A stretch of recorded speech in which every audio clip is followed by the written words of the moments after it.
In this episode, we're going to be talking about travel, specifically some motivation to get you started in the travel world, get you fired up and ready to hit the road. I'm talking with Nathaniel Boyle today, and he's been to over 30 countries across 5 continents. Over 40. Oh, now it's 40. Sorry, old bio. Yeah, I guess so. Yeah, you gotta get that up. Okay. I do. Well, he's done lots of cool stuff. So I'm going to, first off, thank you, Nathaniel, for coming on the show. I appreciate it. It's an honor to be here. Thanks so much for reaching out. So tell us a little bit about your story and what got you started in traveling. My parents got me started. Actually, you know what's funny is what got me started in travel was my parents actually divorced when I was 5. And I had my 6th birthday in a castle in the north of England because my mother pulled off this home swap heist. So she has always been this sort of frugal, budget-minded person. And she swapped our house, which was just a normal house in Massachusetts, for an entire castle, like in northern England. And so for me, like, let me just kind of set the stage for everything that I like to talk about in travel. And that's that when I was a 6-year-old, I was taken to stay in a castle and explore the sort of rolling hills of England and to be around suits of armor and swords and capes and kings and knights. And like, it was this sort of fantasy world, but it actually existed. And I didn't know it at the time, but I think over time I grew to appreciate this idea that as a kid who loved that sort of thing, to find that it actually existed was a really cool discovery that I think I later on realized fuels a lot of what I look for when I travel, which is this notion that magical worlds really do exist for you to go out and play around in and explore, no matter how old you are. So my first question for you, and this is kind of a tough one, and obviously most people that listen to this show probably love traveling, but why travel? If there's someone sitting there that's like, I'm just really not a big fan of travel, what would you tell to him to make him want to get up out of his seat and go see the world? Yeah, it's funny. It's like curiosity is a thing that not everybody has, but I think it's something that you can catch or that can be learned, right? Like maybe you don't prioritize experiencing everything that this world has to offer, right? And there's a whole lot out there that's beyond just the confines of the where you live. And if you're at all curious about it, then you're probably compelled to go out and see it, but not everybody is. And I've met some people who have said to me like, I'm just not really a curious person. And then for work, they had to go over to like France or Italy or Kenya, or they had to do something. And when they got back, it was almost like, oh, so different over there. And we had this and we did this. And it was just, I didn't expect it. So I feel like it's this opportunity. Travel affords us this amazing opportunity to sort of explore ourselves because you go out, you find new experiences, these things that you may not have been curious about before. And there's something about that experience that teaches you about yourself. And that might be, I like it, I love it, or maybe it's, I don't like it. Maybe it's, I'm uncomfortable, right? But the fact is that you come back and you've learned something more within by going further without. What are some of the first experiences that come to your mind that you think about when you say those words about like, oh, wow, that experience really changed? You talked about the castle, but has there been other things that have really been like a game changer in your life? Yeah. Oh man. It's, there's so many. So traveling as a kid growing up, it was mostly maybe more formulaic trips. Like my mother would take me to Europe or my father would take me to Disney World or something like that. Maybe more consumable. Maybe that might be stuff that people relate to, but I'd always wanted to. It's stuck in my head, this idea of going on the Trans-Siberian Railway. And that was maybe a year out of college. I'd wanted to travel, and I wanted to go study abroad in college, and I was a film major. I studied filmmaking and film direction, and that's still very much a love, is working with people and working with actors and stuff. And so I figured I when I got out of college, I might go to Los Angeles, but I was also like, maybe since I didn't study abroad, I should just go and spend a year traveling. So naturally, I did neither of those things. And I ended up spending the first few years of my 20s working as an employee of a startup company in Boston, right? At the time, my girlfriend, who's now my wife, is traveling around New Zealand for like 7 months. And I'm watching her jump out of airplanes and hiking glaciers and going through rainforests and petting sheep and meeting people from all over the world and having these amazing experiences. And I'm sitting in a cubicle, right? Like not even studying my interests, like just miserable. And it was like after a little while, after I think I stayed there for like 2 years and then 2.5 years. And then I started to smell the company was beginning to fail pretty much. Like I could just sense it. And I guess I saw that as my opportunity. It allowed me, I don't want to be like, I'm not getting a job at this point was great because it allowed me to save some money. And after a couple of years, I quit the job and I went and I traveled, and I had this idea of taking the Trans-Siberian Railway. And that was going to be like, I want to take a year. I want to go all the way around the world. And I want to take the train from Beijing through Mongolia across Siberia to Moscow and St. Petersburg. And that was just like the big thing I wanted to do. And I have to say, like, everything that happened to me between quitting my job, which was maybe the hardest thing I had to do, and I was, 23, 24, maybe? Like, as if I felt so guilty about, like, quitting. And yet I was miserable. I wasn't even treated very well. I wasn't even being told the truth about my job expectations and stuff. I was kind of being taken advantage by my employers. And so I finally make the decision to quit and cut myself free. And after that, it was like every little experience. So if you're looking for something like in specific, I could point. Yeah, I mean, I could point to skydiving. I could point to it's like if you step out into that like backpacking network, and I went alone. Like Travis, I was thinking about who can I get to go with me, but I also felt like that was going to hold me back, and none of my friends were up for going. And there were a lot of forums at the time to meet people, and you could meet up with them wherever you were going. And so I did a little bit of that, but for the most part, I was alone. And just like, I remember I went to Fiji first, and just being alone on an island, there were a bunch of other people there at the little resort that I was staying at. And it was within like 20 minutes, I was interacting and engaging with people, making friends and hanging out with new folks from all over the world, Australians, Germans, Swedish.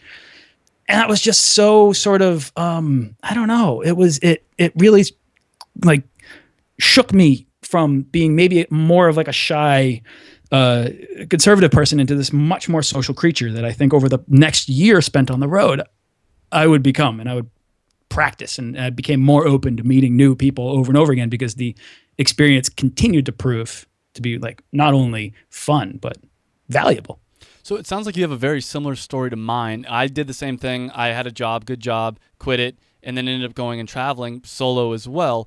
Now, a question for you, because when I hear you talk, and I'm sure when people hear my stories too, they hear all the highlights. They hear the swimming with the sharks and jumping out of airplanes. Did you have a lot of those days that were kind of meh, like kind of days where you were just not sure, what you were doing? Talk about those. Yeah. Oh, man.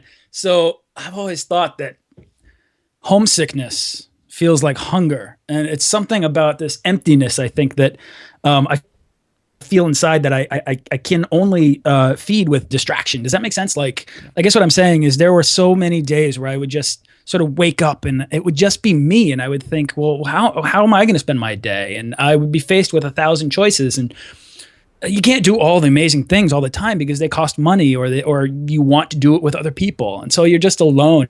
And so maybe you wander down the street and you get a cup of coffee and then you find yourself all by yourself on these days. I remember sitting in Christchurch, New Zealand, right in the little square there. And I felt like at the time I was running out of money. I'd spent 6 months in New Zealand looking for a job. I couldn't find anything because it was the off season. And I'd come to Christchurch as like a last resort because it was much less of a transient community, much more of a regular population there to serve. So I ended up actually, finding a bartending job there, which escaped me from this sort of fear that I was feeling at the time sitting there in the square, this like idea that I was like, oh my God, I don't know where I'm going to go next. I don't know how I'm going to afford the rest of this trip around the world. All I know is that I have these flights. I have a flight out of New Zealand eventually, and it was going to take me up to Malaysia and then to Bali and then to Beijing. And in Beijing, I would hop on the train and I would go all the way to St. Petersburg, and then I would get to London because I had a round the world ticket, right? But still, there were so many days where I was just sort of faced with being alone. That said, there's so much value, I think, in having to deal with that. Like solo travel is a thing that so many people won't even do because they don't want to do things by themselves. They want to do things with friends because it can be more fun. But like, I don't know. I really these days value solitude. Like I really do. I have a podcast, right? It's called the Daily Travel Podcast. And when I wanted to create it, I had to step away from my routine, and I went all by myself. I'm married. I have a 1-year-old daughter. And and this was before she was born, but I left for a week and just went to Switzerland and like hid in the mountains and just a notepad and a pen, and I wrote down all of my thoughts about the podcast, designed it, put it all together, because I was able to sort of unlock myself, unlock my creative thoughts and my imagination, and let it just run wild and put all that down. And there's something about being in the mountains of Switzerland that really makes that easy to do. It's not unlike being a kid in a castle in England again. You're in a play space, so of course you're going to be more creative. So yeah, I guess the point is that those days are there. You're going to have those boring days, but you can spin them if you look at them as like exercise for becoming comfortable with being yourself, because we're always going to have those quiet days where you're by yourself. And if you can make those productive some way, travel, I think, can help you do that. That's a great answer. That's a lot of the same things I've realized. It seems like a lot of my friends, especially back home, they can't be by themselves, or there's all these people I know that they always need to be with someone, otherwise they're completely bored. But travel's kind of gotten me to accept that not loneliness, but being solitude, like you said, can actually be a great exercise. Yeah, that's it. So if someone's listening to this podcast and they have an itch to start traveling, what advice would you give them on where to start traveling? Like, what actual location should they go to? So it would definitely depend on the kind of traveler, right? Are we talking about like a 20-something, maybe not high budget, perhaps a backpacker? Yeah. Yeah. Okay. So let's focus on that angle. The places that I went, I could speak really highly about. The thing is that the backpacking network it's there for you. You know what I mean? Like hostels, you should look at hostels as this like amazing opportunity to go places where other people are in the same position as you, right? So like if you're afraid of traveling alone, or that's holding you back, or it might be an excuse for you, like going to a hostel affords you the opportunity to meet other people who are thinking the exact same thing as you, which is, I'm here by myself. I'd love to meet somebody else that's traveling. I'm curious about the city. I'd rather not go out explore alone. It would be fun to connect with somebody that's of a different culture. That's exactly probably what you're thinking. That's what everyone in a hostel's thinking. If you just go up and sit down with them for like dinner or have a drink with them at the hostel like bar or whatever, for me, that has worked so many times to find really good friends. And what happens is you find best friends for like 24 to 48 hours. These people that like come into your lives, you have unbelievably life-changing, unforgettable experiences with them, and then you never see them again. Or you follow them on Facebook and you watch them go home and have kids and grow up, and it's all magical in that way. So I guess my first point is if anything's holding you back from going, if being alone is holding you back from going, don't let that. The bigger hurdles are like time and money. And if you want to talk about that, we can get into that. But places, New Zealand is, I have to say, probably like the safest and most backpacker friendly culture, both there and amongst the other travelers, for any new beginner to go. It's a little bit of for Americans or Canadians or North Americans, I should say, to fly there. It's a little steep, but once you're there, I mean, it is every bit as beautiful as it comes off in Lord of the Rings. Mm-hmm. And again, you can literally, I guess what you could do is you could plan your first week in New Zealand and get there and figure it out. And it's going to come together for you because the system is so in place there that you might find yourself on a bus. You might find yourself in another town. Odds are you'll find yourself meeting other travelers and saying, oh yeah, okay, I think I'm going to travel with these guys for like a week or two or a month or a year, And that's really what finding countries that have that kind of a network for beginning travelers, that is the fastest way, I think, to make you fall in love with travel. I know Australia is pretty expensive. Is New Zealand not too expensive once you get over there? Yeah, it's not too bad. Okay. That's a big thing I find is as a first, or like for first time travelers, if you can go somewhere where it's kind of cheap, especially in the backpackers, like Southeast Asia, South America, it's an interesting experience. It's almost like getting an all-inclusive ticket to just whatever you want. You can get dinner for $1 on the street or anything like that. Yeah, I feel like Southeast Asia is such an obvious, like Bangkok is such an obvious place to start, because if you go there's like neighborhoods in Bangkok that are just set up for that sort of new tourist backpacker experience, right? Like the particular Khao San Road in Bangkok is like, it's like the party road. It's the backpacker road. There's cheap guest house. There's like $1 pad thai off the carts. The parties go all night. So for like, 20 somethings, 30 somethings, it's an absolute blast. But then I think as you get more into the world of exploration, or you get more accustomed to experiencing cultures, or whatever that means, I don't know, you want more. I think New Zealand's really great because it's just set up. It's so friendly, and you can go on an adventure, and you can kind of cut your teeth there and then tackle Asia. For me, I hadn't been to Asia when I got to New Zealand, but I also hadn't spent much time out on my own, meeting people, going day to day, place to place. New Zealand allowed me to get really comfortable with that process. And then when I got to Southeast Asia and lived in Malaysia, it took me like 3 hours, and I was already out with like 2 people having an absolute blast just wandering through Kuala Lumpur. You've dropped a couple nugget of wisdoms on this next question, but the next question is basically, what mistakes do you see travelers make? Like, what do you see when you're traveling, people doing that you're like, that's kind of ruining your experience?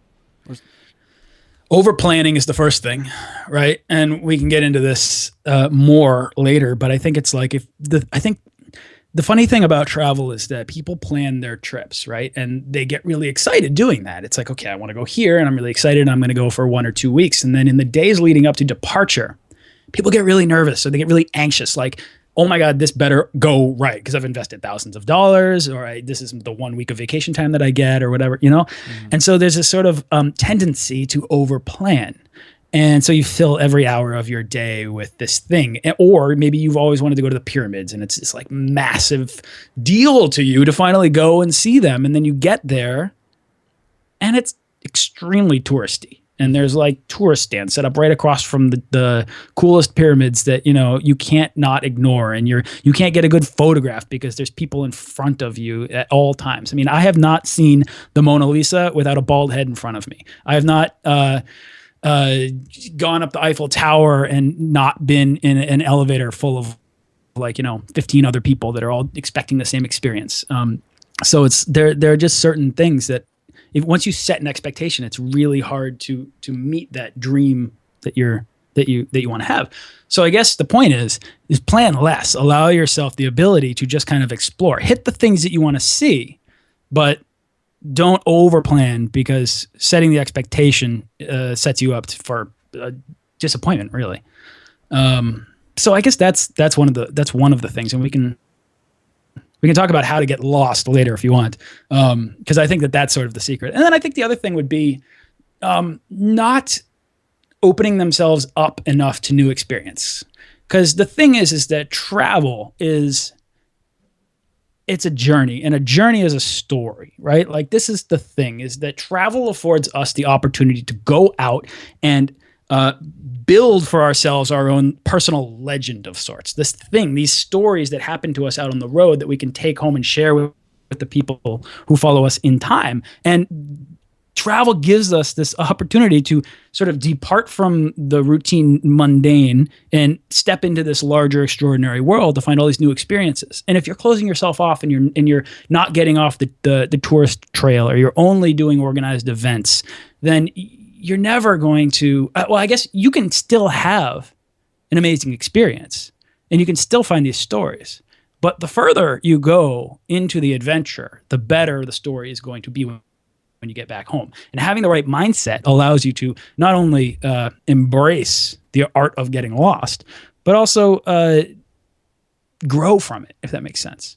Yeah, it's actually a very interesting conversation, because that's something I've been struggling with myself, is how much do I like to plan? And I've done both extremes. I've done, I think most people have done the very planned trip, because if you only have 2 weeks for corporate vacation, you're going to plan it out. It's just, you kind of need to. And I've also done the 3 months, buy a one-way ticket, see if I come back home. And that was actually kind of hard for me. I've realized I'm not a person that can kind of just go with my emotions or fly by the seat of my pants kind of thing. So how do you get lost? How do you recommend, like, people that struggle like me with that get more in the moment, if you will? It's interesting. So when I was in New Zealand, And this was ways back. This was, I don't know, 8 years ago, which, wow, I flew by. I was wandering, and it was in this little fishing town called Akaroa, and I was wandering through the hills, and there was this. I was all alone. I was completely alone. I mean, I was so alone that I was listening to music on my headphones, and I was unabashedly like just singing out loud, like full voice. I'm not a singer. I probably sounded awful, but I was like, I knew I was just dead alone out there. There was nothing but sheep, which are everywhere in New Zealand. There's like 40 sheep to every person, I think. And so I'm up on the hills and I'm up on top of the town, and I have this, I kind of like just sat there for like a half an hour and took it all, and it was really peaceful. And then on my way back down, I hit this. I started to hear this sort of odd music in the air. This weird jazzy, bassy music playing, and there was this sort of I don't know, deep voice that was speaking over it, almost like the voice from the music from The Grinch Who Stole Christmas, if that actually rings any bells. That's the only way I can describe it. And so I remember distinctly, I got down to this fork in the road, and the one way, there was like a tree in the middle and two paths, and the one path had led back to my the inn that I was staying at, right, like the little hostel in the middle of town, and the other one was heading very obviously towards where this music was playing. And at this point, my mindset, because I had been exploring so much, my mindset was of that to choose to follow the music, and for me. This is not a decision that I would have made if I were just back home. Like if you hear something or something's unusual in your regular routine world, you don't really think much of it. If anything, it might be a disturbance. But here I am hiking the hills of New Zealand. It's absolutely gorgeous. And I hear this music, and my inclination is, I mean, it's so strange, but my inclination is to follow it. So I go towards it. I found this little gate, and I could hear the music going over it. And there was a sign, and it said, "Welcome to," it's called Tree Crop Farm. You can actually look it up if you want. So whatever reason, again, and this is like, at this point, it's probably somewhat illegal, but I hop the fence and start following the music. I don't know what I'm thinking, but I'm just exploring. There's something compelling about this.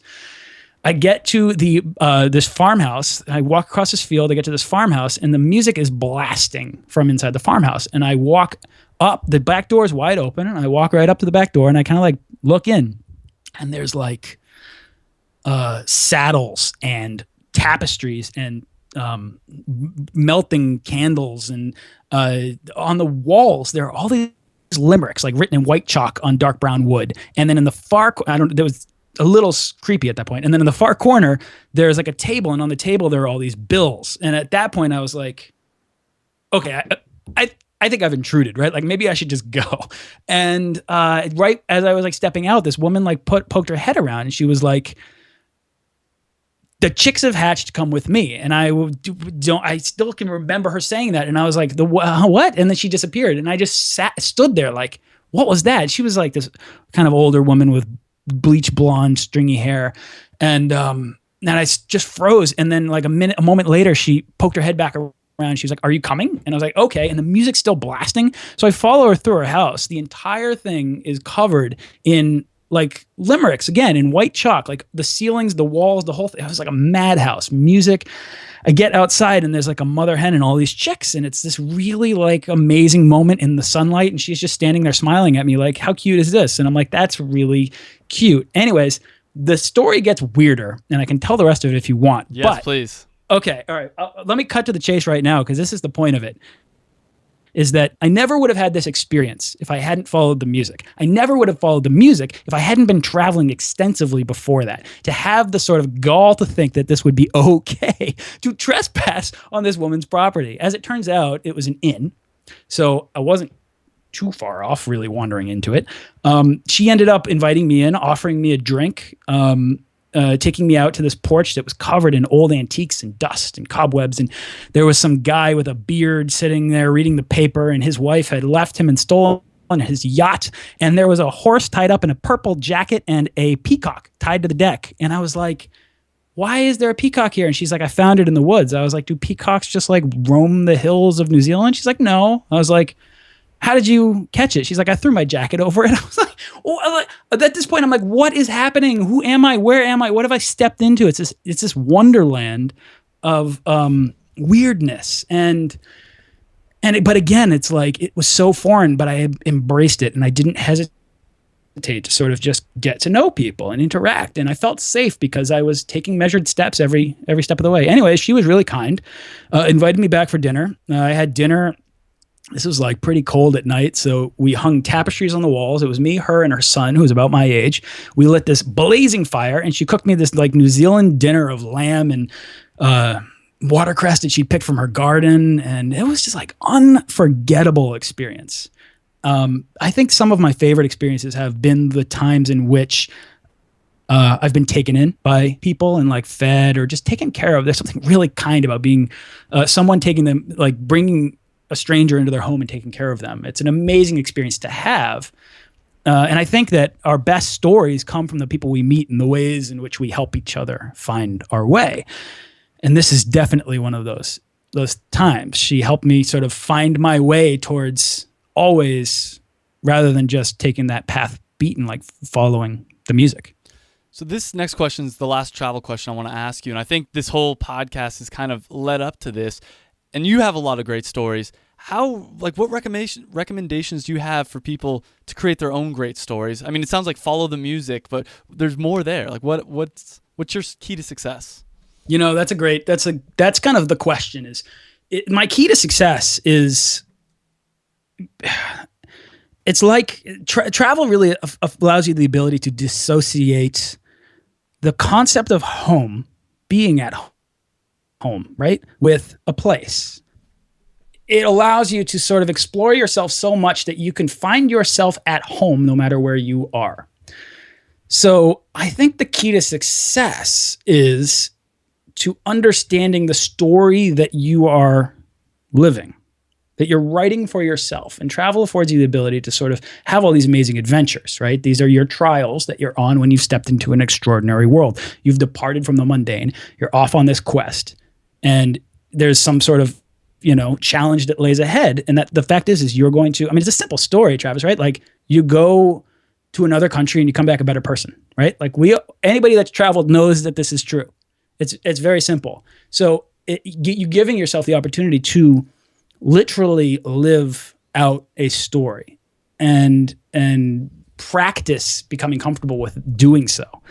And I think that the key to success is becoming comfortable with your story and the trajectory that you're on so much that you know that no matter what direction you're heading, you're always going to be at home in the next step. Because I think a lot of us sort of panic about whether or not we're on the right direction, right? Like maybe the decisions I'm making today aren't going to lead me to the right place or aren't going to allow me to do the things that I want to do in the future. But maybe none of that matters. Maybe all that matters is that we have spent a lot of time figuring it out on the road, more about ourselves so that we know what it is that makes us happy and then making decisions about that. Because I think that it's all about sort of fulfillment and feeling at home and being it's like, I think we were saying this in the pre-interview, but it's like, I really believe that most of us, creative people at least, have this desire to sort of see the world and express ourselves in some way that matters, right?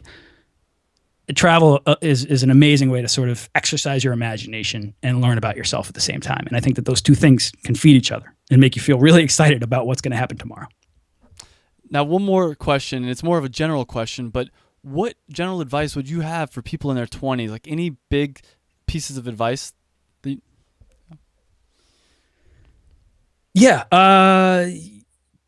Oh man, so many different things. I mean, it's the first thing is don't feel like you need to knock it out of the park. I think everybody can look back in time and say, I wish I did this or I wish I did that. Even the most successful people in the world will do that, right? It's hedonic adaptation. It's this idea that no matter where we are, we can always see another horizon to aspire to, right? And we can always look back at our past and say, if only I'd done this or if only I'd done that. And so I think that it's more important to identify who you are and to chase your happiness as opposed to sources of happiness, if that makes sense. Like having wealth is a great way to not be miserable, right? But it's a source of happiness. It's not actual happiness, right? So figure out like, what are the things that do make you happy and chase those. When I graduated from college, I knew above all things that I loved working with people particularly actors. I mean, we're talking about people who give you their trust and their energy, and they put it on display, and they get up on stage so that you can guide their decisions and make them feel confident about the choices that they're making so that they can put on a successful show. Imagine if we all had directors in our life helping us with that. We don't, unfortunately. We're on our own to feel confident about our own decisions and stuff. So the key is to have fun when you're on stage, because that's all an actor can do. He can bring his energy and he can have fun. Otherwise, it just becomes a lot of miserable work. I think that really holds true for people, particularly in your 20s. Like, your 20s is such a good time to have fun and to go out and explore the world. It's not going to make nobody. I mean, maybe somebody said this already on your show. I feel like this is almost a cliche, but nobody's ever regretted travel. Okay, maybe something horrible has happened to some people, but like for the vast majority of us, the opportunity to become comfortable with the sort of fundamental impermanence that is in all of our lives, I think travel is a great way to get comfortable with the chaos of life. Where can people find out more about you and hear more of your great stories? Dude, the Daily Travel Podcast, so it's at dailytravelpodcast.com. Or you can find it on iTunes. That has become this exploration of the curious and the creative, and how those two concepts feed each other and relate to, I don't know, expressing ourselves in some way that matters and getting out to see the world. And then also, Travis, I'm launching a small little membership community called Holocene, which is basically I mean, people can check it out at holocene.io. That's HOLOCENE.io. And what it is it's the first and only community for the creative and curious people that want to go out, see the world, and explore themselves through it. So I'm hoping to kind of I'm launching, and hopefully it'll probably be live by the time this goes live. But the point is to help people to do the things that we've basically been talking about. I think